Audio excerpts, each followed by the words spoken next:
What is up, hotties? Welcome back to another episode of Stay Hot. I'm Blaiden Kirk, joined as always by my two favorite co-hosts of all time, in Matthew Sponhour and Theo Ash. We have a great episode planned for you all today. We're going to preview some of the edge defenders in this draft class, talk about some NBA, and then we want to hit on the Miami Heat because they're kind of on a cold streak. And then, of course, we will talk about March Madness as we can get maybe the wildest national championship we have maybe ever seen. But before we get into all of that, Matt, Theo, how are you guys doing today? I'm doing pretty good. I'm doing all right. I listened to Denzel Curry's new album yesterday. So for all I would imagine, there's a decent amount of crossover between our fans and Denzel Curry fans. I don't know if that's fair to say.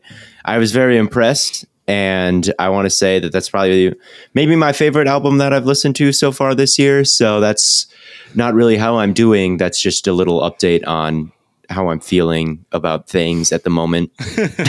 Well, it won't be your favorite album once I drop my album. Then it'll if be you drop your album, if you drop your album, Blaiden. I will drop my album. Don't worry. But speaking of Denzel Curry, I always listen to my weekly Discover on Spotify, and Denzel Curry is always on there. It does not matter. It does not matter what I listen to. I thought when you said, speaking of Denzel Curry, you were going to like transition into an ad read for a second. I was going to be really impressed. Ad read about Denzel Curry. Speaking of curry, HelloFresh's curry recipe is as good as it gets. We don't even have a HelloFresh ad read today. Wow. But as always, everyone, make sure you subscribe to the YouTube channel. I think we just hit 13,000 subs, so thank you all for that. Keep helping this podcast grow on YouTube and on all the platforms, really. But let's just hop into the NFL draft because again, these edge rushers are I thought for a while it might get to a point where we get a unanimous edge one, but that has not happened. And I feel like it's still just like, oh, would you rather have the perennial athlete I don't even know if you would call Thibodeaux a perennial, or would you rather have Aidan Hutchinson, who is just so technically refined? I think Hutchinson is my edge one, and there's some other really good guys there, but I think Hutch is prospect-wise probably edge one for me.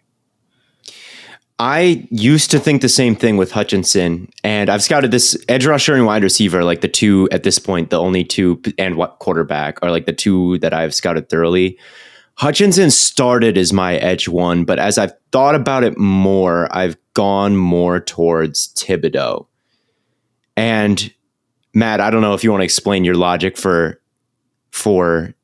Hutchinson, because I think that's where I was, and then I can maybe like chime in and say like how I've like maybe changed my mind a little bit. I think Hutchinson is a pretty versatile prospect. It's hard to find a huge like weakness in his game. And I think part of it is this year more than ever, I feel like you've seen a lot of these guys like, oh, their RAS score is 10. This guy's RAS score is 10. And this guy's a crazy athlete. And then everyone's like, well, he's the technical guy, but he's a great athlete too. And maybe I'm biased, but I watched him against Ohio State and he was dogging them, dude. I feel like he's got good speed. He's got great power and he's technically refined. He's good in the run and he generates pressure. So I think he does a lot of things well. So I feel like he's edge one. I'd agree. I think that like Hutchinson is a blend of athleticism and technicality that is a pretty polished, complete player that you're going to draft and you're going to be able to put him in and he's going to be a good player for you right away. That is my take on Hutchinson, where it's like this guy is kind of maxed out as he is an NFL player right now. And you saw what like a good NFL player looks like against college kids. And it's rough for the other college kids. Yeah. Cause that is a maxed out NFL player in Aidan Hutchinson. The reason I've leaned Thibodeaux is because Hutchinson is all this and Hutchinson is really good, but Thibodeaux is basically the same caliber, I think, right now. Like he had the same results. He had like similar pressure rates and similar, maybe not sack rates because he was hurt this year, but like the dude is on the same tier. But I think Hutchinson is kind of maxed out and Thibodeaux is on the same tier and still has a little bit farther to go. So when you're drafting someone with the knowledge that you're going to be able to craft them in and grow their game a little bit, you would rather take a shot on Thibodeaux because it's close already. Plus, he's just got, I think, a little bit of a higher ceiling because I think he's just a little bit more explosive and a little bit more bendy around the edge. And you can kind of teach him a lot of the things that you can, that Hutchinson is good at right now. That's where my head has gone, where it's like, originally I was like, okay, I'm going to give Hutchinson the higher grade because he might be better, a little bit better right now. But then I was like, I don't know. I like, Thibodeaux's been generational since he was a sophomore in high school. He's never really like underwhelmed. He's been good the whole time. He's gotten better. And it's like, I kind of think that upward trend will continue a little bit, but I don't necessarily disagree that Hutchinson has the polish and while also being a very nice athlete. So yeah, I wouldn't blame, it's definitely those are the two. They're both him in my opinion. When you think about the flaws of Thibodeaux, it's often like, what is it? Like he lacks a plan pass rushing, I think sometimes. Or like he gets caught up, or like sometimes he'll just be like so engaged with a blocker that he just like he'll have won. Like he's in a position to make a play and he just doesn't. Right. And I don't even know how to describe what that is, but that's something that I notice sometimes. And those are just like things that, it's like mentally, I feel like you can fix that, right? Maybe it takes a couple years, but I would have to agree with you, Theo, that I think Kayvon's number one, and I do love I do love Aidan Hutchinson. Matt, you're right. Against Ohio State, he throttled us, like single-handedly destroyed our offensive line. It's just at a certain point, it's like, what can he possibly improve at? I think that's kind of bogus, honestly. He tested amazingly and he's really polished. So the argument against him is that, well, this is as good as he'll get. I don't know. I think he's pretty. Is it anything outside of like ankle bend? Not really. No, I really don't think so. Like, yeah, bend around the edge is the thing that he is missing, and he plays very kind of upright and stiff. And the one thing that I've also been thinking about is if you look at his body type, he can kick inside a little bit more than what he did in college. Because college, he almost always was in a two, or at least his senior year, he was always in a 2-point stance, like he's Von Miller coming around the edge like that. And that's not even, I think, his greatest skill set or his body type, because he doesn't have that bend around the edge. And that's what separates him from like a Nick Bosa coming out these last couple of years, or a Myles Garrett coming out these past couple of years. He just doesn't dip that shoulder and have like elite dip and bend around and flexibility off the edge. But also he has a body type where he could maybe survive inside a little bit. So if he were to kick in there, maybe he could be like if he was playing a little bit more like Zadarius Smith and Rashawn Gary. He's a very Packers type of edge rusher. I'm sure if the Packers had the number one pick, Hutchinson would be the guy, because they draft guys like Gary who's big and versatile and can kick in and out, and Zadarius Smith, who's big and versatile and can kick both inside and outside, or someone like Preston Smith. And like that's the type of player that Aidan Hutchinson is, whereas Kayvon's a little bit more in the Von Miller type of mold. Yeah, and I think that definitely maybe robs him of some of like the really ridiculous highlight plays that you see. Like you go watch Von Miller tape and you'll see him just do some ridiculous stuff where he'll slip around people, and maybe he doesn't have that. But I think that makes him, it's definitely like a disadvantage. Obviously you would rather him be able to do that, but I think it really just makes him stylistically kind of a different type of player altogether than Kayvon. And what it likely comes down to is whatever the first team that wants an edge rusher wants out of their edge rusher. Okay, so let's look at it from that. Let's say, eliminate the idea, because there's also the possibility that Jacksonville takes like a tackle at 1. Let's say both Jacksonville and Detroit are set on taking edge. Jacksonville is the first pick. Which guy do you think fits their mold a little bit better? I think I would be willing to bet a decent amount of money that Hutchinson goes first in the NFL draft. Everything I've heard has been, it seems like Fields from last year, where everything I've heard is just like Thibodeaux, they're not as high on him. Thibodeaux, they don't like him. They don't like his mentality. There's questions surrounding a lot of things with him. And by like every report I've read, seems like Hutchinson is the guy that NFL teams covet more than Thibodeaux. And maybe it's a big smoke screen and maybe it's not, but we heard the same thing about Fields last year, and he ended up being the fourth quarterback taken before the draft, and especially after the Clemson game, he was a pretty much, in the eyes of the public, a stone cold lock to be QB1 or 2. So I think, like, as far as the NFL draft goes, I would really be surprised if everything we've heard is just wrong and NFL teams actually love Thibodeaux and he goes first or second overall over Hutchinson.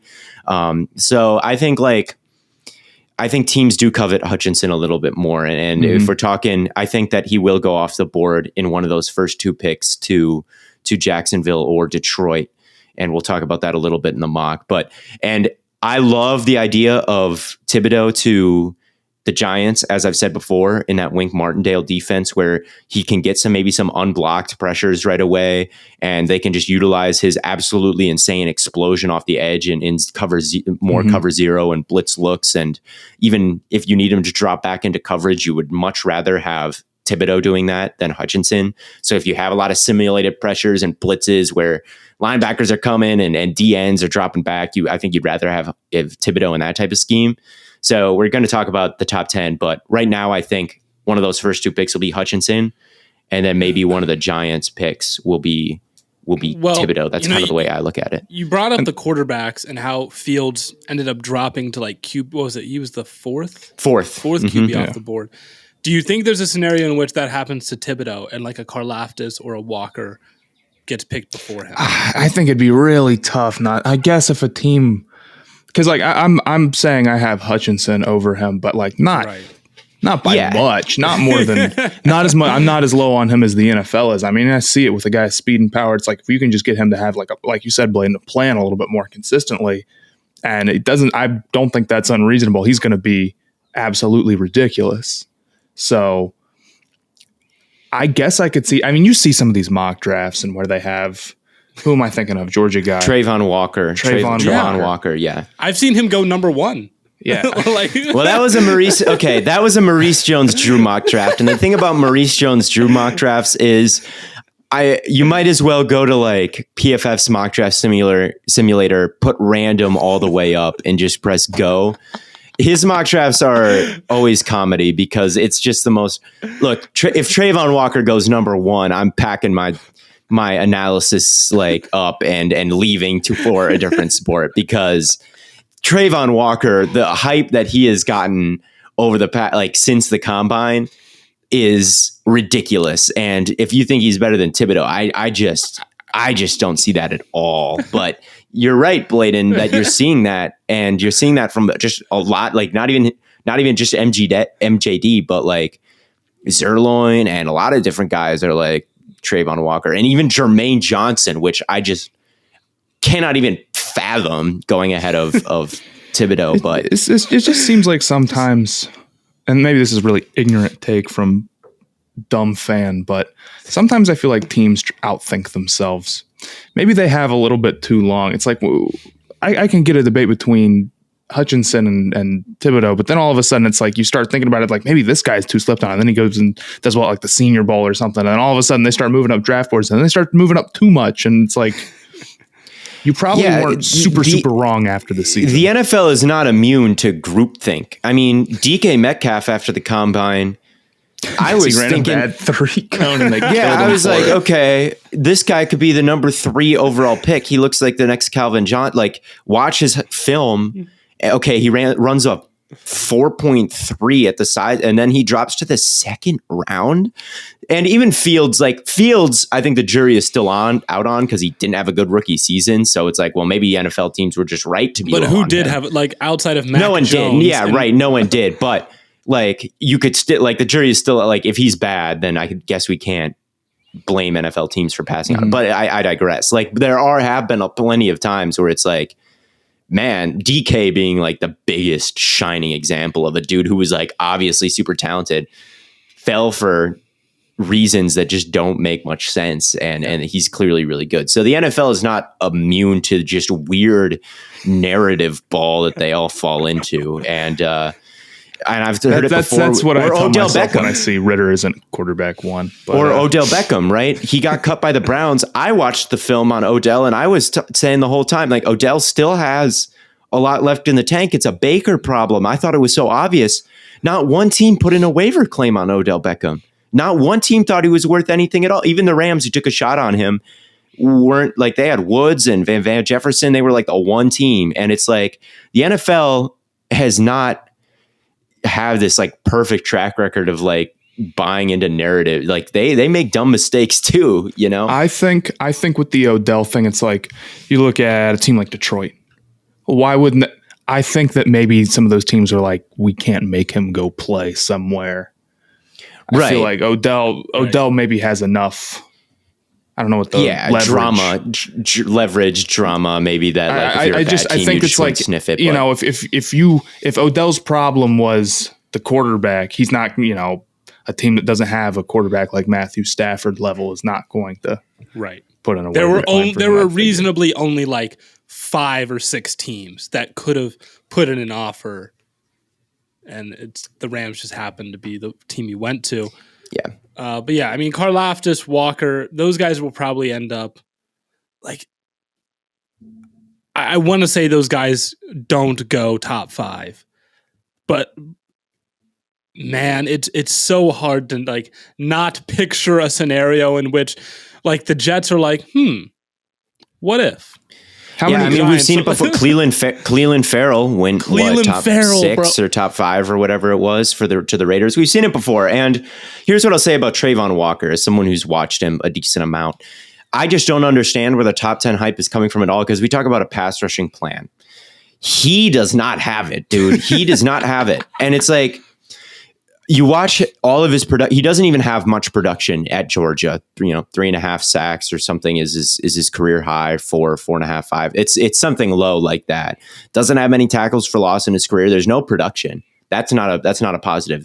When it comes to technical refinement, he doesn't have much bend around the edge either. I don't even know if he projects to be an edge rusher or like more of an interior defensive lineman. But the dude doesn't have pass rushing moves. He doesn't have counters. He doesn't have like.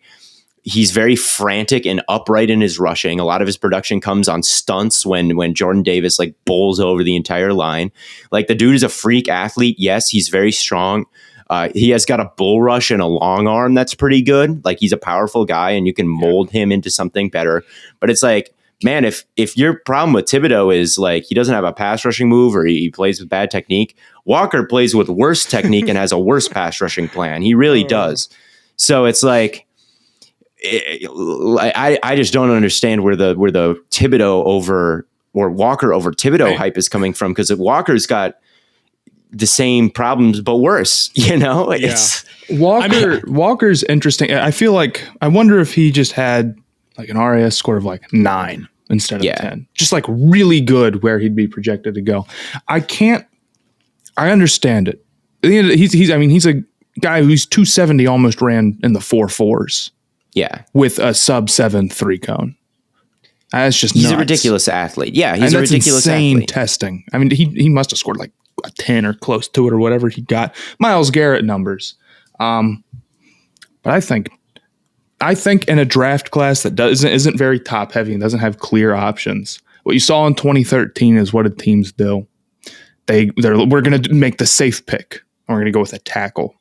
And that's not really any safer than any other position, but it seems like NFL teams think that. So I would guess that if teams don't feel comfortable with any one guy, they're going to go tackle. And I think we see the top 3 tackles go off the board really quick, and we don't see Walker in the top 5. I hope not. I mean, and I like Walker. This is not like me. I have a first round grade on Walker. Like, don't get it twisted. The dude is a freak athlete, and you can definitely mold him into, a Rashawn Gary, right? That's the guy who you talked to, who a lot of draft analysts didn't like because he was a freak athlete, but he didn't have much like of a plan or much of a technique or anything like that. And now look what he's doing. He's been a great player for the Packers these past couple of years. So I definitely don't. Walker's a really good run defender already. Super long arms that keep like offensive linemen at bay so he can just really disconnect easily because no one can get into his frame because, again, he's a freak athlete with super long arms. So, like, already he's going to be a high-level run defender right away, and he's got the potential to be a better pass rusher than he is right now. But for some of the better than Thibodeaux narratives, that's where I'm against him. So, if we're talking edge rushers, that's just one of my thoughts on one. My hot take would be that Ojabo is probably better. I don't know. At least better. I don't know. Not better than Thibodeaux, but better than like Walker and maybe better than Karlaftis. And I think it's just those Michigan guys that are those are the two guys where I'm like, yeah, they know what they're doing pass rushing. And the only downfall with Ojabo is that he lacks the strength to just like dominate an offensive lineman the way that, a Hutchinson can or a Thibodeaux can.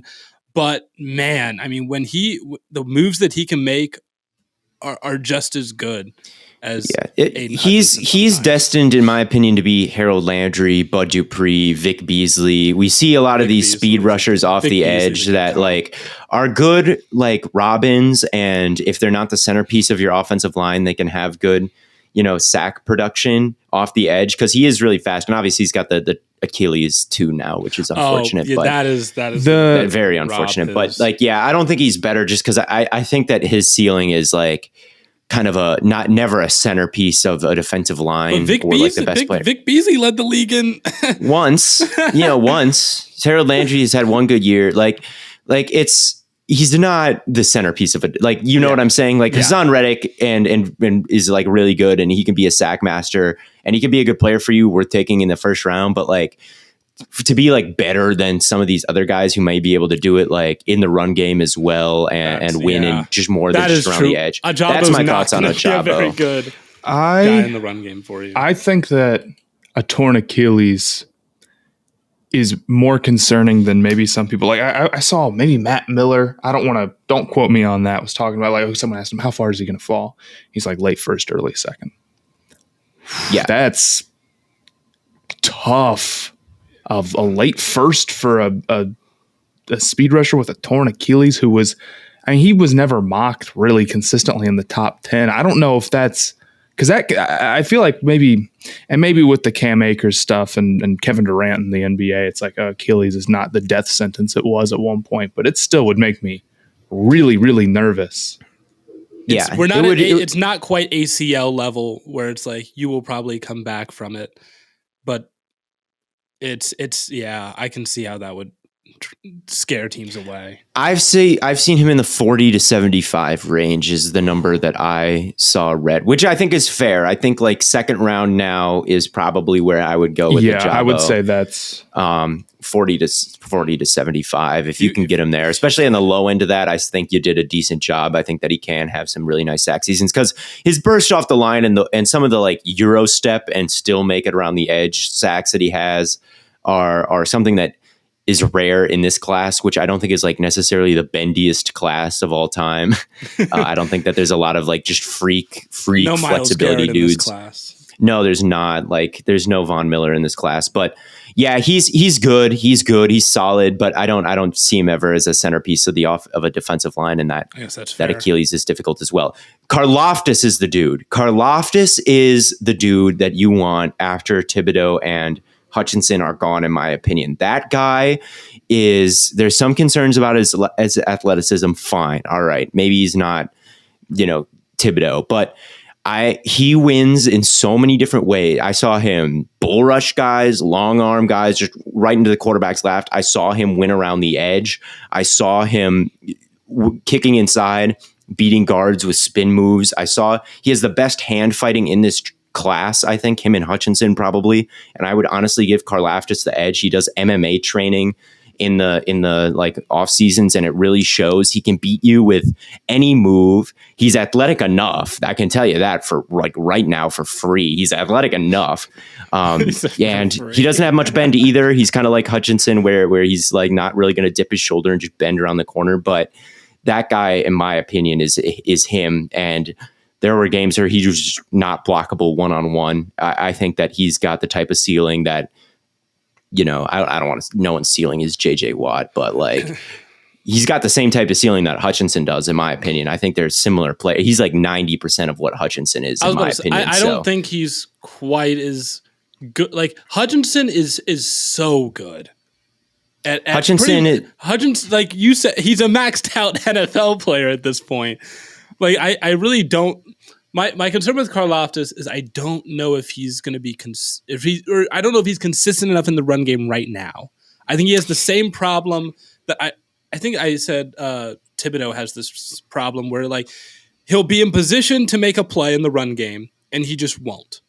He's got short arms. Yeah, he's got short arms, and sometimes guys will get out of his grasp. I know what you're talking about, Blaiden. Maybe some missed tackles in the backfield where he was like, he did a great job like beating his guy. Yes, and like win. He just discarded, and like the running back is right there, and his arms are a little short, and he dives, and he doesn't get there. He's not fast enough, or maybe not quite the athlete to get there. But I always view those as positives, even like when you're just like beating the dude in front of you, even if you don't make the tackle, like the main part of the game is like getting around the tackle. And he's one of the best. I guess, but like if you can get around your guy and at least make the running back go somewhere else, like right. If you can at least win the gap, I think that's probably a positive, but I don't know. I guess that's a good place to put him like right after, Thibodeaux. He's the same and as he's and like his Hutchinson. his ADP right now is like 13.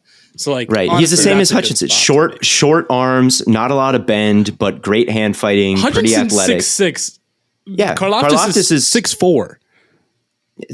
But like that's a big difference. Those are, I feel like. Yeah, I guess a little bit, but like yeah, maybe. But they're big dudes, and they can survive inside and out. Really good hand fighting. Decent lateral like mobility, like good decent agility, but maybe not a lot of bend. Good speed and everything. I don't know. Whatever you think of Hutchinson, I think you should also think of Karlaftis, but like 90%. Yeah, if you want to say 85 to 90% Hutchinson, that's like not quite as lanky. Maybe doesn't win quite as much in the run game, but yeah, that's a good. Right. All right. Do we want to do this mock? Just the top 10. Let's talk about. Wait, there's one more. There's Jermaine Johnson, who's the other edge rusher. I think you got to talk about. No, I don't love him. Yeah, I know you've been. Yeah, you have not been the biggest Jermaine Johnson fan. I'm interested to hear the take. My take on him is the same. It's like there's no bend there. There's just no bend there, and he's very upright, and he'll try to attack the outside shoulder of the tackle. And he'll just get pushed way upfield and way out of the play because he thinks he can bend and he just can't. He just doesn't know how to win around that outside shoulder. And yeah, he's really strong and he's got good balance. And, he's a really good run defender right away. I think you plug him in there and he's going to be able to be stout for you and set a strong edge. But it's like, I've seen him mocked before Thibodeaux. I've seen him mocked in the top 10. It's like, does this guy have the ceiling of a 15 sack guy? No, he's got the ceiling of like maybe a 10 sack guy and some good edge setting. It's like, where are you going to take that? I think like late first round is fine, but like, man, he just doesn't have like the pass rushing chops that these other guys have. And yes, he's really good at setting the edge. And yes, he dominated the Senior Bowl because he's strong and a good athlete and everything. But the dude just can't bend around the edge, and maybe even to a bigger degree than Hutchinson and Karlaftis. Like this dude has probably the worst bend that I watched and is the stiffest guy that I watched. And over again, he would just try to attack that outside shoulder, and he just would have such a low success rate. And yeah, everything can get taught in the league. I know everybody is like, oh, you can fix that and this, and he can get faster and bigger and stronger, and everybody can become this perfect player in the league is what everybody tells me whenever I have a problem with it. Anybody knows, no matter what the problem is, he can be a better route runner. He could be better this. He could be better in the league. Everything will be fixed. I don't know, man. He just doesn't scare me as someone. If I was going up against him as a blocker, as someone who's going to win around my outside shoulder. And that is like a big part of winning as an edge rusher in the NFL. So that's just my one problem with him here. It's like, I still think he's a first rounder because I think he is that valuable in the running game, but not someone I like was just blown away by his pass rushing prowess. And if you're going to draft a guy in the top 10 or the top half of the first round, I want someone a little bit more with some sort of superpower in the run, in the pass, like whether it be hand fighting or burst or like some sort of like, that undeniable trait. And I just don't think he has it as a pass rusher. Fair enough. I've always described pass rushing as being very similar to like beating a press, like as a receiver. I think it's very similar in terms of like hand fighting. Yeah. The only big difference is you have to have that bend, and receivers just don't need that. So yes, not as much. No, I want to get your guys' thoughts because some guy I kind of liked was Tyreek Smith out of Ohio State. I thought, like, I talk about all these guys who don't have bend. I thought you had maybe the best bend in the class. I don't know if you guys know anything about him as Ohio State Matt, fans. You might be more qualified to talk about. The only thing I remember about Ohio State's defense was that our linebackers were the worst thing to ever exist. It's kind of hard to get a good read on Ohio State's defense this year, unfortunately. They were just so awful. They were. I mean, it was just,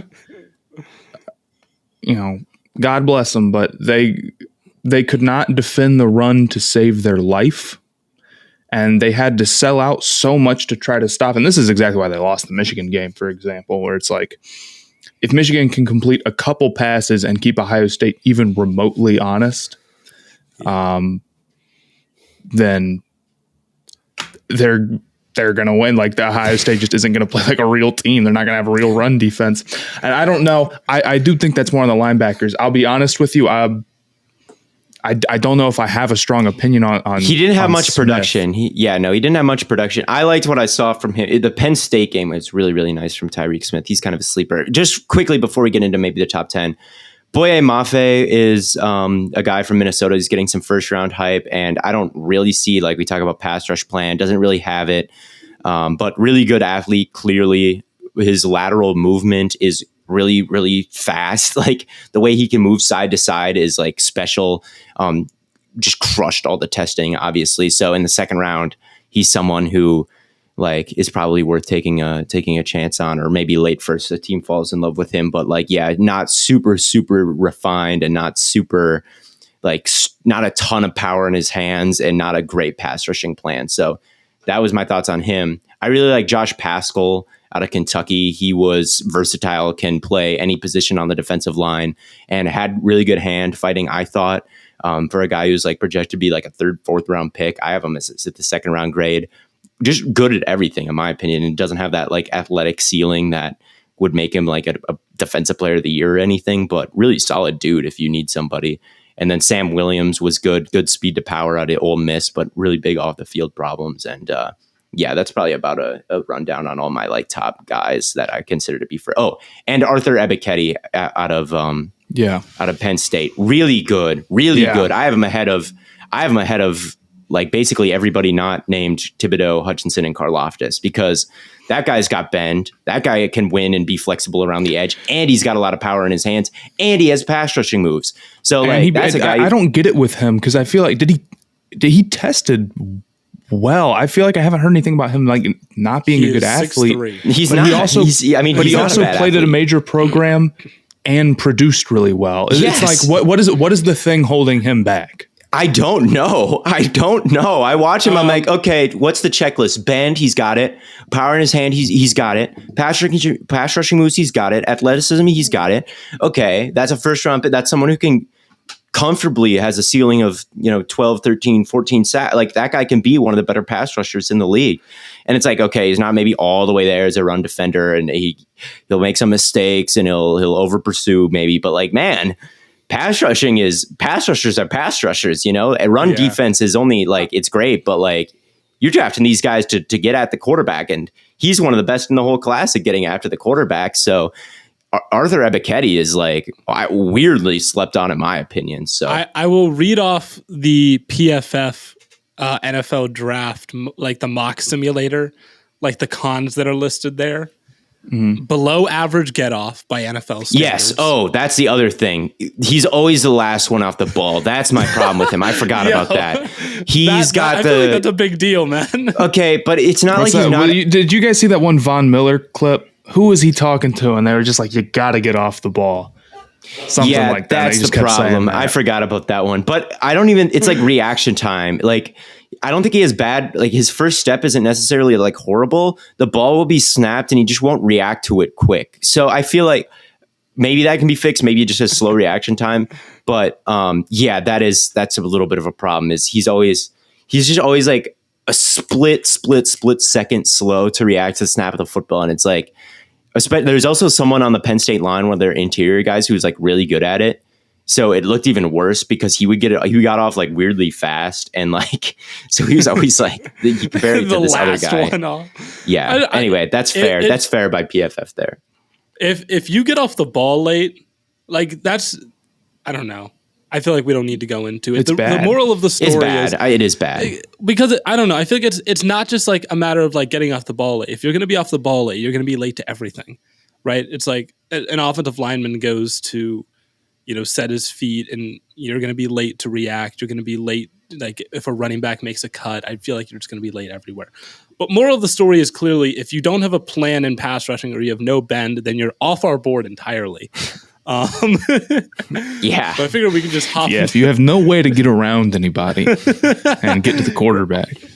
Joseph Osai was the guy last year out of Texas, or was it Texas? It was one of the TCU or something. I don't remember what Texas school. One of the Texas schools. He is Joseph Osai. He was the guy last year who just was always like late to react to the snap of the football.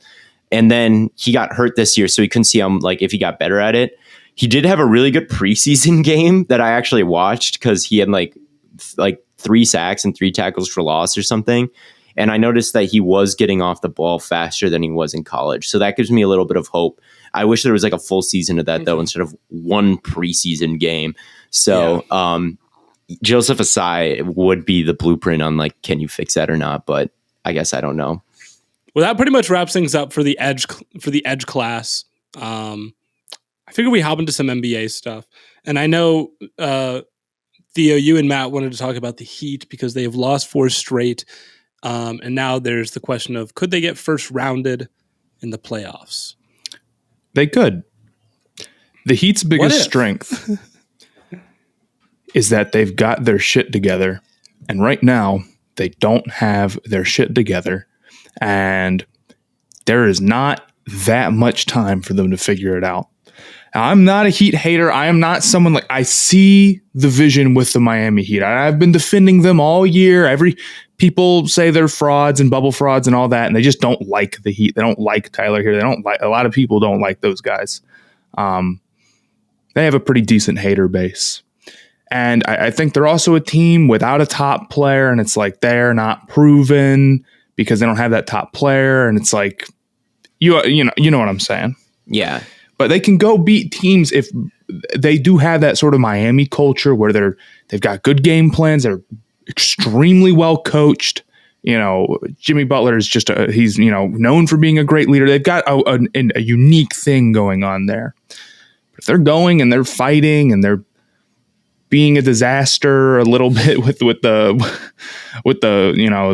Jimmy Butler Haslam fight, yeah. I don't think they're just talented enough to completely overcome that. They're the discount Celtics at this point because the calling card of the Heat was, okay, everybody's a versatile defender. Everybody can kind of lock in and defend anybody at any point. Like the versatility, right? Like you've got Bam Adebayo, who's just an absolute chess piece on defense, and Butler's really good at it.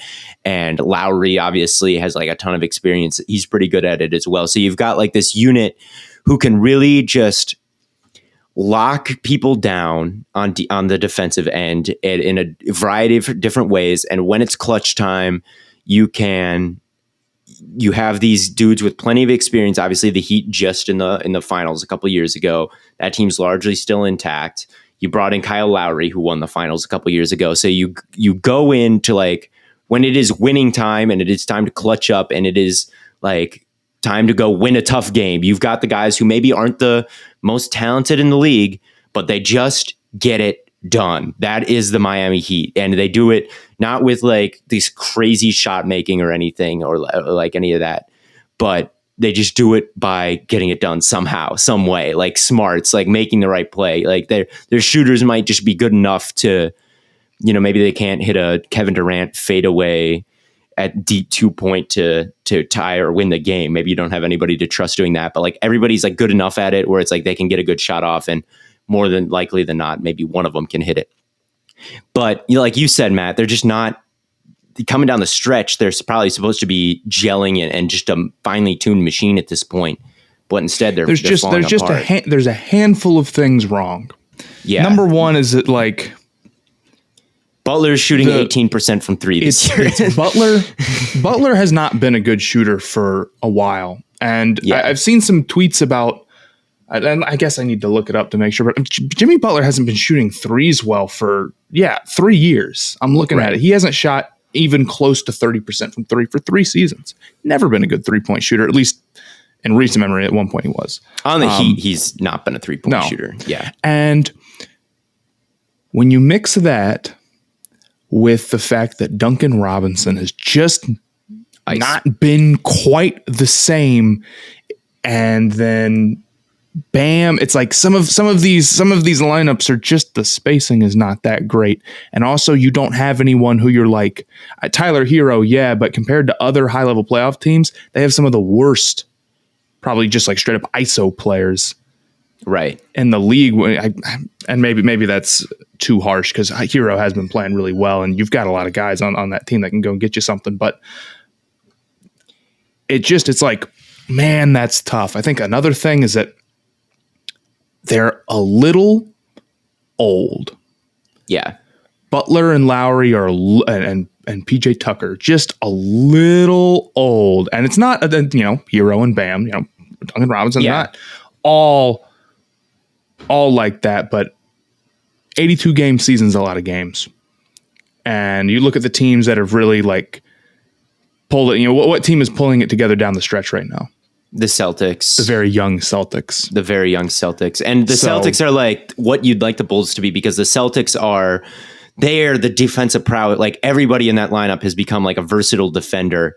And that's, maybe the Heat's calling card. But on top of that, they also have high level shot creators and guys who are undeniably like top offensive weapons in the league. So it's like there are teams like that littered throughout the East as well, and the Heat just don't have that extra gear right now. And I thought they would, and I thought like it wouldn't matter, like because they made the finals a couple years ago, and they were so good in the fourth quarter. Like they were ridiculously good in the fourth quarter through that run. And yes, it was in the bubble, but I kind of think people a little bit tend to overrate like how much the bubble mattered, because again, every team was no team wasn't in the bubble, right? It's not like they got some weird advantage over everybody else. But yeah, it is, as a Heat, someone who's been defending the Heat all year, their strengths, or what people said they what people said their weaknesses would be, it's getting pretty tough to deny might be fatal flaws, and it's looking rough. And Kyrie's coming back, which is maybe the other thing to talk about. So like the Nets look better. I think the Celtics look better. The Bucks look better. And the 76ers just beat them without Embiid and Harden. It's just Tyrese Maxey, not just Tyrese Maxey, but you know what I mean? So it's tough for them to be like the best team in the East right now, or to look to them to come out of the East right now when there's at least 4 teams that look better substantially. When I look at the East and I look at the top 10 teams, like playoffs and the play-ins, there are only 3 teams that have a losing record in their last 10 games, and that is the super injured Cleveland Cavaliers, the Chicago Bulls, and the Miami Heat. I don't feel know what the Bulls awesome about any of those teams going into the playoffs. Being 100% honest it's like you. So that's what I'm saying. Like you look at every other team, and it's like the Sixers are 7-3 in their last 10. They're on a 3-game winning streak. The Celtics are on a 5-game winning streak. Won 9 of their last 10. Even the Toronto Raptors, they're 8-2 in their last 10, and they're on a 2-game win streak. Yeah, like all these other teams are getting hot, and 3 teams that were hot early on are starting to cool off. What a job by the Raptors. They're going to end up avoiding the play-ins, I think. And honestly, they have a chance to catch... stupid, dude. They have a chance to catch the Bulls and be the 5 seed, honestly, if you're looking at like the way they're playing right now. And just what a masterclass by Nick Nurse. This is a team without a center, or not without a center, but like they're lacking like a lot of physicality in the interior. They're lacking high level star power, right? They're lacking a whole lot of experience. They're pretty young, not anybody who you'd consider. Siakam's been playing well. He had 35 the other night, just shot ridiculously well from three. Siakam's not bad, or Scotty Barnes is maybe rookie of the year. So I'm not going to say sit here and say that they're, lacking star, but like, yeah, they are a little bit, where it's like, there isn't anybody super, super high level that you would expect to be like an all-star or an all-star starter. And their interior is like, they're pretty small team as well. And in an East that has like, and yet here they are, avoiding the play-ins in the East, above the Knicks, above the Hawks, above the Nets, above the Cavs right now, which people all thought those guys would be playoff teams before the season. And yet it's Nick Nurse and the Raptors just playing super well down the stretch. And, you can't say enough about, what he is as a coach and just how good all those role players are. It is kind of like a bunch of role players, like all together. That team is, there is no Kawhi there anymore. I mean, it's for a team that's fighting for a 5 seed, I mean, it's the star power is definitely not that crazy. It's really too bad that they do play in Toronto, because they're going to have such a hard time wooing free agents there, because like one big addition could really make them scary. And it's just like, when has Toronto ever gotten the big name free agent? Kawhi. That was not a free agent. That was a trade. Shoot. And it's like, are you going to be able to get that takeover type of dude without parting with the young core, or like taking apart that young core?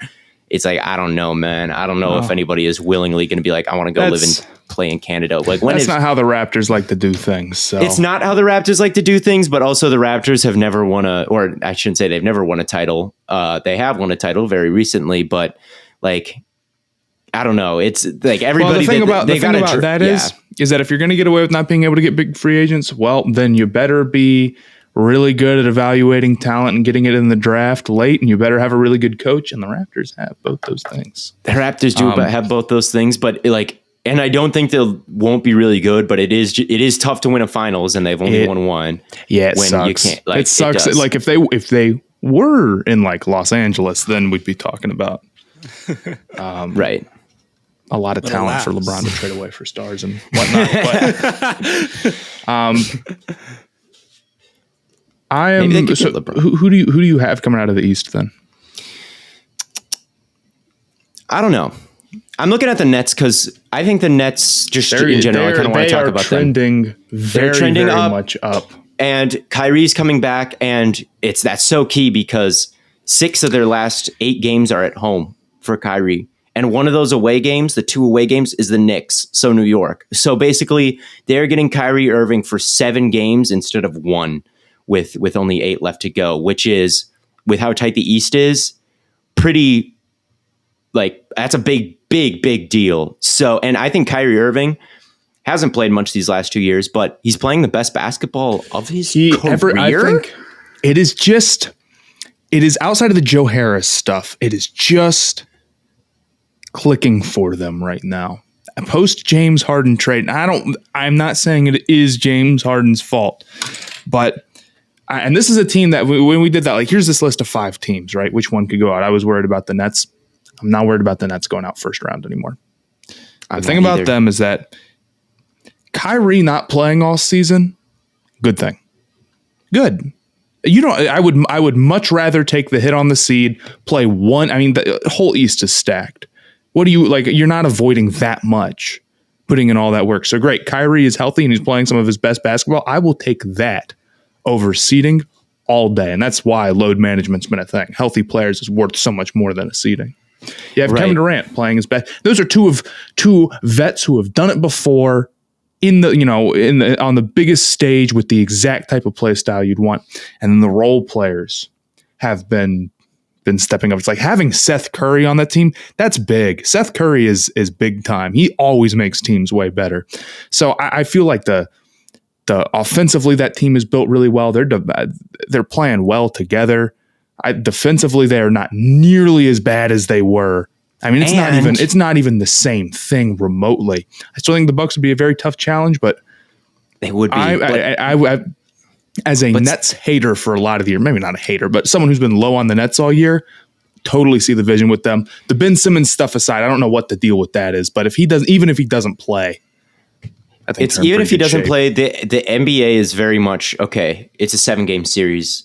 It's very good at sorting out who the most talented teams are at the end of the year. And as much as people say teams make Mickey Mouse runs or fake runs, in the NBA, it's not really the case, because 7 games is you play 82 to figure out the seeding, and then you play 7 for each series. So it's very good at like figuring out the most talented teams, I think. And if you look at the Nets, got to beat them 4 times in seven tries right now.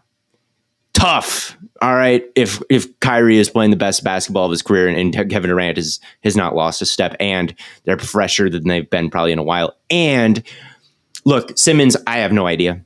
Obviously, no idea. But yeah, I do kind of like, again, they don't need him to be a number 2 option. They just need him to go play some solid defense, facilitate, pass the ball to someone else. You're fine. I think that is as good of a situation as he, like at this point, as good of a situation as he can step into. And it's like, if you need to go guard a Giannis, maybe Simmons is a better guy than most would be to go do that. If you need, I don't know what to, and again, and like you said, I can totally see that happening too, where it's like, if they can just get Simmons to play the role a little bit, and if they can just do it so where it's like, they play him, dunker's spot. They don't ask him to do too much. Like, don't have him trying to do stuff on the perimeter. If they can get him doing that stuff, and they can get someone to put on Giannis who can reasonably, make things difficult on him. And I really, really like where the Nets are going. Even with the Harden stuff, I don't know. I feel like sometimes it's a little bit too many cooks in the kitchen. It can be a little bit of a problem. And it's like, yeah, you lose James Harden. He's incredibly talented. And I'm not saying this is like anti-Harden propaganda. He made them worse. Better not be anti-Harden. But I think you're not losing it's not like your offense is going to fall apart. You have Kevin Durant and Kyrie, and you get a guy, Seth Curry, who plays that, sort of off-ball stuff, really, really strong. And you sometimes you need an off-ball guy like that, even if Harden is better. So I just didn't think they lost that much. I thought as long as they're healthy, you still look at one of the premier offenses if you're featuring Kevin Durant and Kyrie versus Kevin Durant, Kyrie, and Harden. I think it's them or the Bucks at this point. I do. Yeah. I would be surprised if it was somebody else. The Sixers are the 1 seed right now. Why not Philly? Philly is. Dude, I just don't trust them. I just don't trust them. I'm sorry. And Philly fans, please be on. You guys understand why, right? Do you trust the 76ers? Maybe it's different this year, and they could. I guess it wouldn't shock me if it was. Is it a health thing? Is it just yeah? It's part of it. I don't trust Embiid at any given point to stay on the court consistently.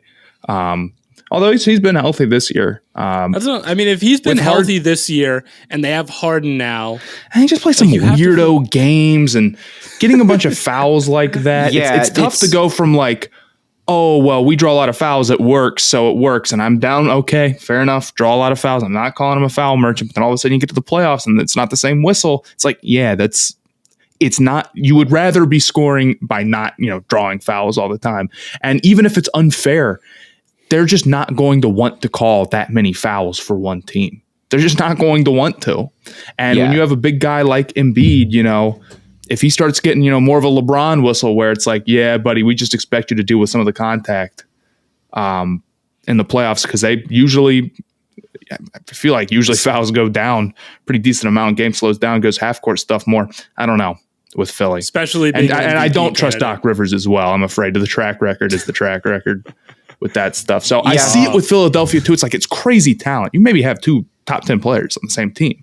And Tyrese Maxey is the third option. I love Tyrese Maxey, but yeah, no, they're definitely third in my pecking order at this point. And the Celtics too. I also love the Celtics. So I don't know. It's the East is fascinating right now.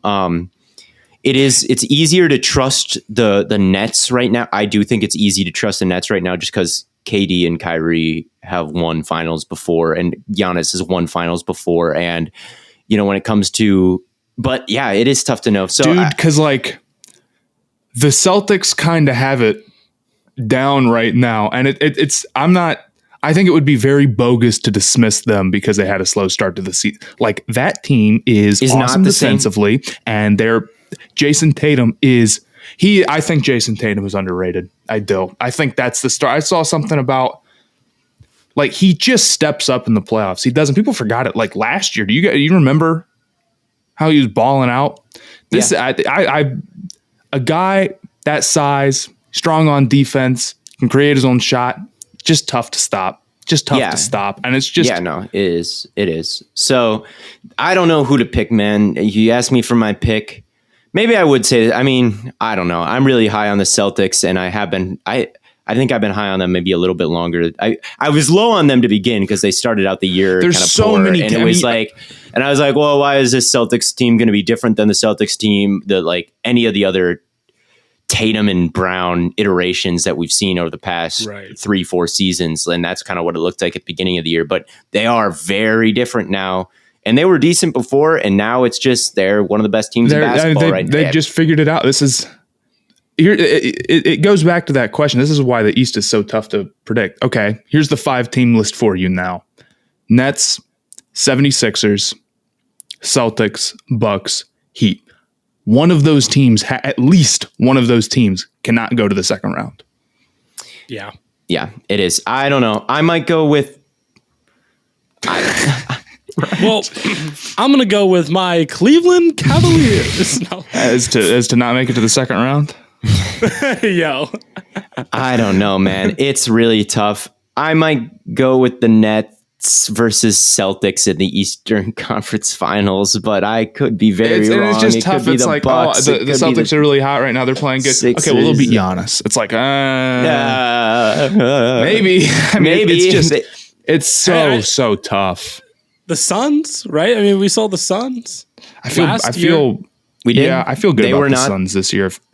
I feel really good about the Suns right now. Really good, dude. It's just Chris Broussard was talking about this the other day, and Chris Broussard, you can agree with him or don't. I tend to not, but like what he was talking about the other day is like, this reminds me of the Spurs team that lost to Miami, like blew a finals versus Miami, and then the next season that Spurs team came back, locked in, cruised to the best record in the league, cruised through the playoffs, and then beat the Heat in the finals, beat the Heat in the finals 4-1 because they were just stupidly locked in the whole next season. And he's like, that's what these Suns remind me of. And it's like, yeah, this does remind me. Like who is beating this team 4 times? Like they just don't lose, and it doesn't matter. They're the clutchest. The one team I would be really scared of is the Warriors, and they're just not. That team is not putting it together at the right time, and they're banged up already going into the playoffs. It's not impossible. Like if you get a healthy Draymond, healthy Steph, and Steph's back to like doing his thing, it's like, okay, when was the last time Steph was consistently doing his thing this season? It was a long time ago. It was before the All-Star break. And it was right the now, Knicks. The Warriors. It was the right Knicks now, game the Warriors in Madison Square Garden was the last time we saw. Even right now, the Warriors are 5-5 in their last 10. It's not like they're super hot right now. Right. Well, so Curry's Curry's out, but still, no. Yeah, so that's like, well, I mean, and that, I don't know. It's like they haven't been hot. And they're not hot right now, and they don't have Curry. And even if Curry comes back, you're banking on them like instantly getting hot again. I don't know. That's just a lot to roll. But yeah, the Suns have the best record in basketball by 10 games, something like when that. Is the, and we haven't seen. They've got a big injury too. Stupid. Yeah, and it doesn't matter. It just never matters. There'll be games where I'll watch them. They'll be down by 10 going into the fourth quarter. It doesn't matter. Like if you look at the clutchest players in the league, like the most baskets in clutch time. It's like Spencer Dinwiddie and the other 6 of the top 7 are all Suns. They just lock in. They're stupidly locked in. They're what Jimmy Butler said. They're stupidly locked in. Everybody is good on defense. Everybody is like shares the ball well. Their ball movement is maybe the best in basketball. If you double team someone, if you bring 2 guys to the ball, they're going to find the correct guy to go. They're going to pass it around and put you in the spin cycle and get the good shot. And they're going to make the shot because they have several guys who can make it at all 3 levels. They're maybe the best mid-range shooting team in basketball, and people are going to maybe say that doesn't matter. It does, all right, because you can hit any shot from anywhere, 3 levels. They're just well coached. They move the ball well. They can make the shot from anywhere. They're good on defense. They're versatile. They're deep. It's just It's And, just it's ridiculous. They don't have maybe they don't have maybe the top 10 guy, but what they do have is an elite playmaker and they have an elite shot creator, and they're different guys. And maybe neither of them are quite in that top 10 territory if you were going to sit down and rank the players, but it's enough. And they just all bought in, whatever term you want to use. That team is yeah. And let me ask you this then.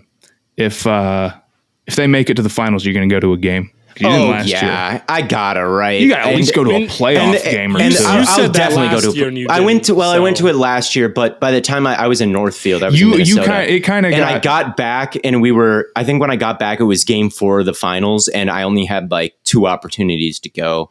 Right. So I was like, okay, I don't know. I didn't make it to that. But if they're going to make the playoffs, obviously they're going to go on a run. They're not going to get first rounded. So I'm definitely going to make it to hopefully a couple playoff games potentially. But if they get to the finals, shout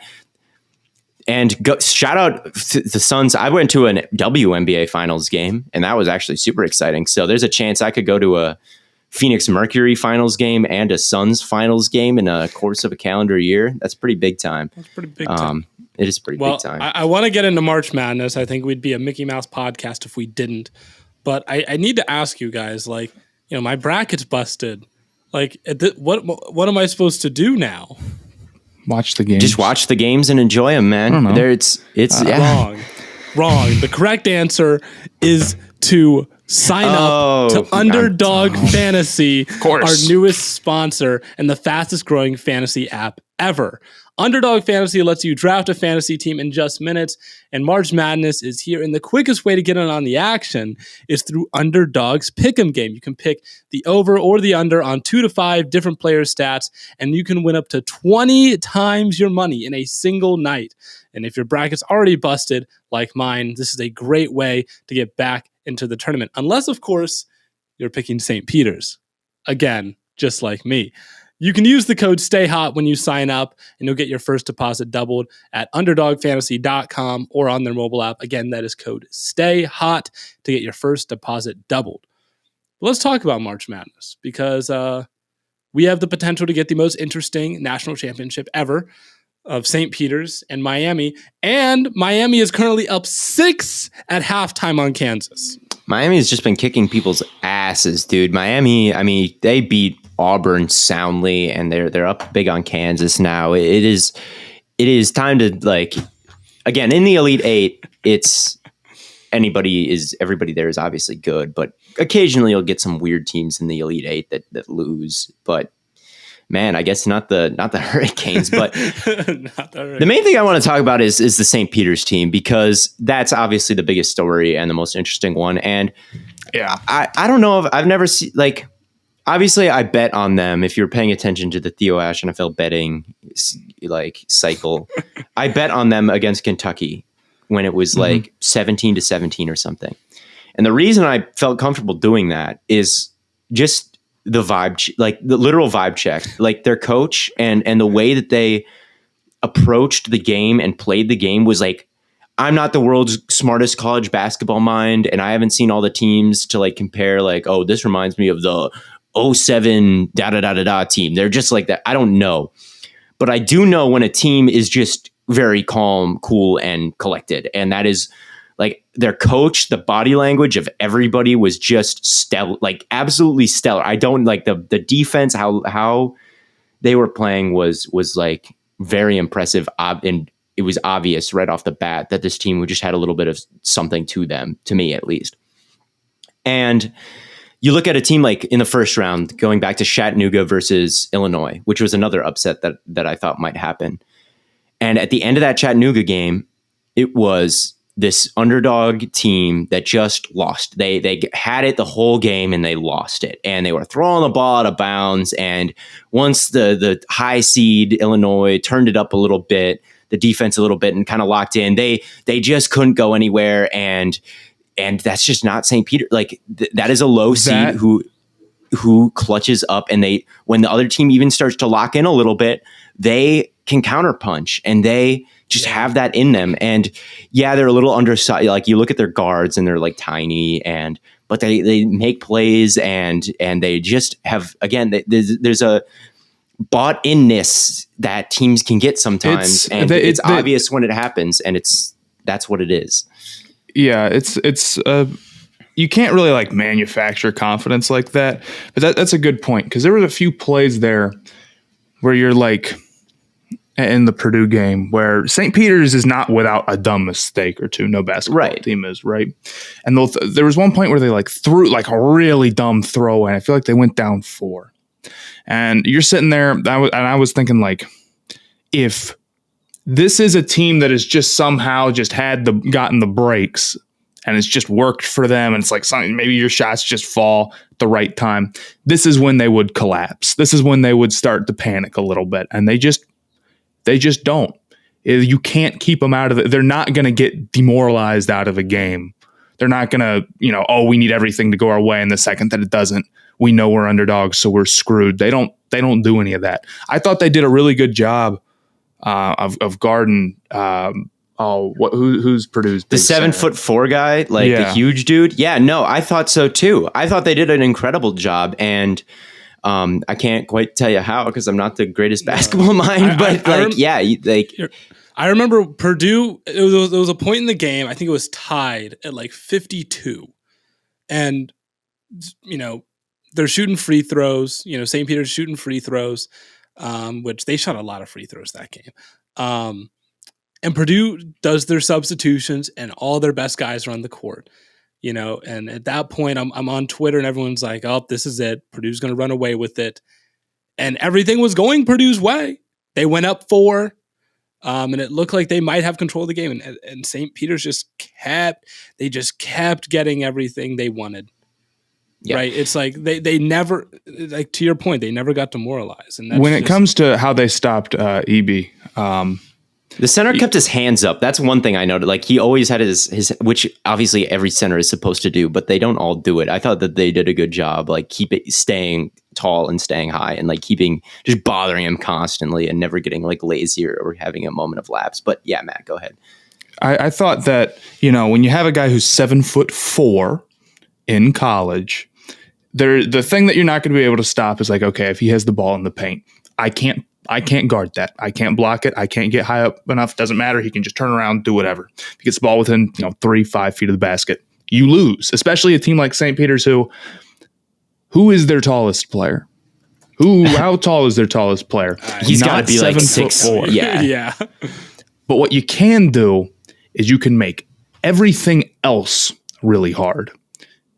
Because it's not as easy as just, he has the ball inside the paint. Well, you can stop him from going in the paint. You can try to stop, and they did that a lot. There were a lot of times where they would feed him, and then it's like, you're still 15, 12 feet away from the basket. You're at the elbow right now, dude. So you still have work to do. And a lot of times he wasn't able to get that work done.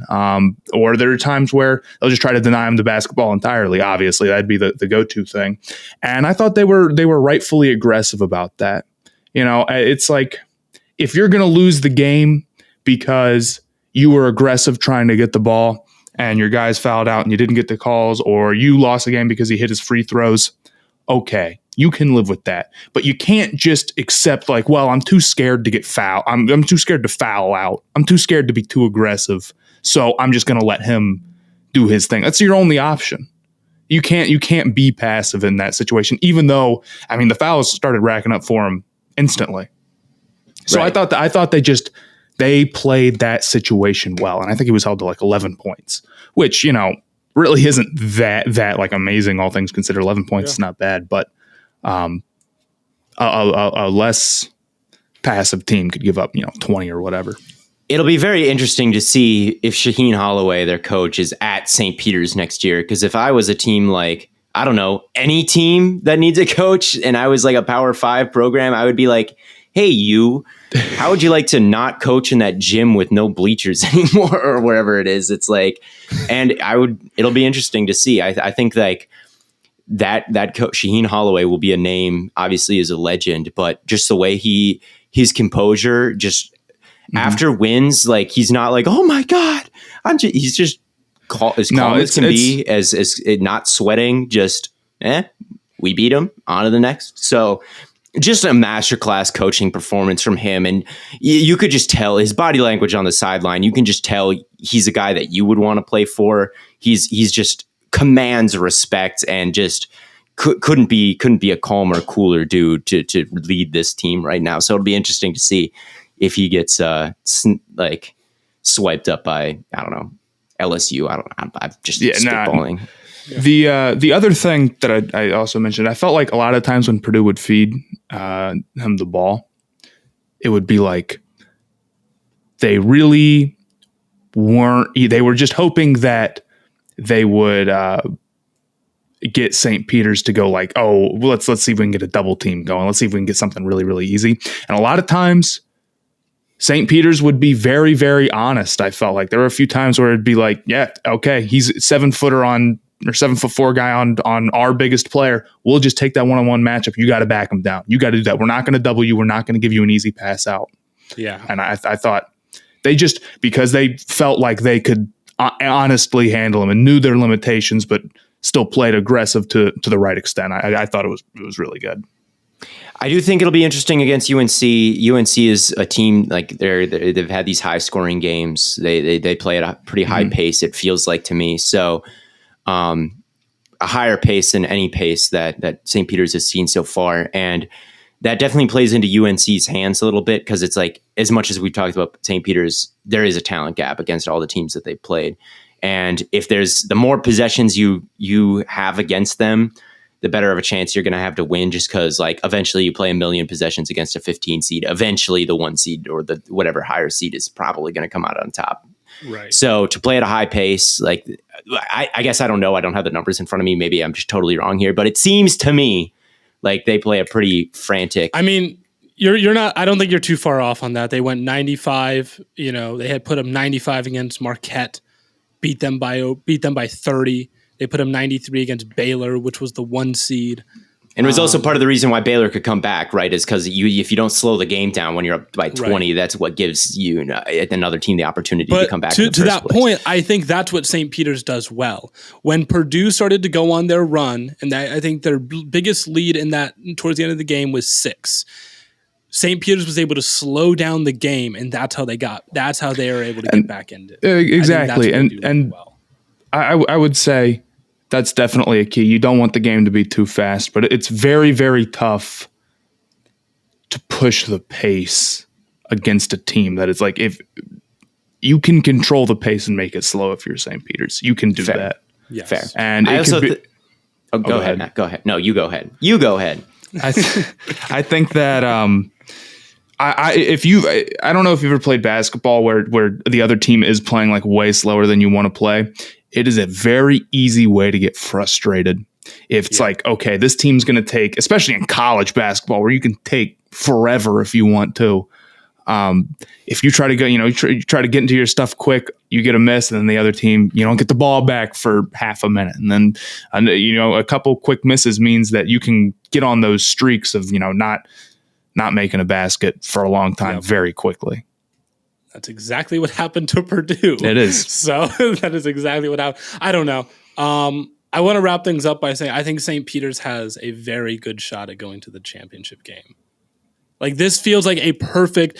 I think like UNC will probably be a tough game, right? Playing at a high pace will probably be like if they can't slow down the game, it'll be hard for them. Duke will be a tough game. But what would you put their chances of it at, Blaiden? Oh man, I don't know. But what would you have put their chances at of beating Kentucky? I mean, what do you 100%? I bet on that. Everything is a 50-50 shot. Either it happens or it doesn't. So I'll say this: a lot of people will tell you it's like, well, you can't sleep on St. Peter's now. They've won other games, and people didn't think they were going to win. Yeah, but they are still the 15 seed underdog. They're well coached. They have a reasonable shot to win any game they play when they're playing like this. But like, I will say, tough. UNC Duke is a tough path. It is a tough path. I would also say, but I would say that this year I feel a little bit better about it. I don't think UNC is this like death knell like last year. They're not playing last year's Baylor team or they're not playing like I don't think the true best team in the country is maybe like this isn't the strongest Duke team we've ever seen. This isn't the strongest UNC team we've ever seen. There aren't any like, holy cow, this is like a Kentucky, an undefeated Kentucky team. Right. So like, I do feel like this year is like easier than other years for that. Like they've beat two harder teams than UNC, I feel like. So I would say like, yeah, it is incredibly unlikely that they go on a run of 3 more wins. It would be what like are the odds that they beat halfway. They beat a 2 seed and a 3 seed already. Right, it's like, okay, now they have to play an 8 seed and a 2 seed. Okay, we'll take that. The idea and then of it's them like Miami might beat Kansas, and then let's say Miami beats you get a 15 versus a 10 in the Natty.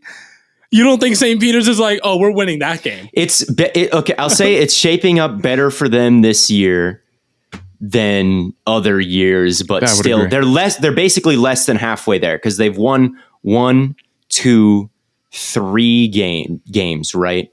And they've got to win Elite 8, Final 4, and the championship. So they're halfway there. Plus, the next 3 are hypothetically tougher than the last 3. So even still, they're less than halfway there almost at this point. What people have also forgotten is like UNC is also a Cinderella. They beat the 1 seed and they're an 8 seed right now. They're playing to go to the Final 4. That is not that common. That's not. They're on a very good run too. And every team that's left is also on a very good run. Right. So they're less than halfway there. How could you bet against St. Peter's on a run like this? Everyone's on a run like this right now. Everyone who's left. And I'm not counting them out. They beat a 9, a 1, and a 4. So, but they're still underdogs. Yeah. But we love them, and they will win anyway. If you're not rooting for St. Peter's, something is like wrong with you. Although I would say if they lose and it's Duke versus UNC to go to the championship, I wouldn't be mad at that. Also, I'm rooting for Duke. That's what I'm saying. It's like it's not a bad consolation. I kind of think I don't hate Duke at all. I was not around for when they were like evil and bad, and I don't really think they are that evil and bad right now. I think if Coach K ended on top, that would be a storyline that I'm, as a very large casual, I'm sort of rooting for. But I don't know. Go Duke. I'll embrace the inner UNC. All right, that's fine. I'm embracing St. Peter's beating Miami in the national title. That is what I'm leaning. Outside of the fact that like, what has Duke ever done to me? It's not an issue with Duke. I'm just rooting for St. Peter's. Oh well, for a lot of people, there's like people hate Duke. I don't hate Duke. I don't get. I mean, they're obviously like Coach K has been to 13 Final Fours at this point, so they're always like really good. But like, I don't know, it's the last time. You know, they never beat very long. They never beat ASU. It's a very long podcast. Our editors are going to hate us. I'm pretty sure that wraps things up for us. As always, tons and tons of content coming away on all platforms. We'll be back Friday, preview the Final 4. We have a mock draft we want to do eventually. We're not sure if we'll do it, in this coming episode or. Maybe we'll bring Bangle on again, do something with him. I don't know. But don't miss out on all the great content coming to on all platforms. As always, from Corn Boy, Bird Boy, and Lemon Boy, we will catch you all on the flippity flop.